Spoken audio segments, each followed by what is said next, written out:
இன்னைக்கு நான் பீட்ஸ்ல ஒரு லாங் செயின் ரெடி பண்ண போறேன். அதுக்கு வந்து இந்த கிரீன் கலர் பீடு, அப்புறம் கோல்ட் பால், 2 ஜம்ப் ரிங், அதுக்கப்புறம் இந்த பெண்டன்ட் எடுத்துக்கிறேன். இந்த பெண்டன்ட்ல வந்து நான் என்ன பண்ணேன்னா, இந்த ரிங் பார்த்தீங்கன்னா இப்படி இருக்கு. இது வந்து நம்மளுக்கு மாலை, இல்ல செயின் அந்த மாரி கோக்கும்போது ஈஸியா இருக்கும். ஆனா இதில பார்த்தீங்கன்னா இப்படி இருக்கு. இதில கோக்க முடியாது. இது வந்து இயரிங் செய்றது.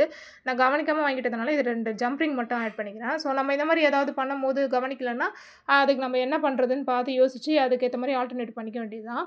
இப்ப நான் சென்டர்ல வந்து நான் பெண்டன்ட் ஆட் பண்ணிட்டு, ஒரு கோல்டு பால், 2 கிரீன் பால், ஒரு கோல்டு பால், 2 கிரீன் பால் இத போட்டுட்டு, திரும்ப ஒரு கோல்ட் பால் போட்டு, அந்த சாம வந்து நான் ஆட் பண்ணிக்கிறேன். இதே தான் ரிப்பீட் பண்ண போறேன். இந்த சைட்ல 3 அந்த ஃப்ளவர் சாம் வரும். அந்த சைட்ல 3 ஃப்ளவர் சாம் வரும்.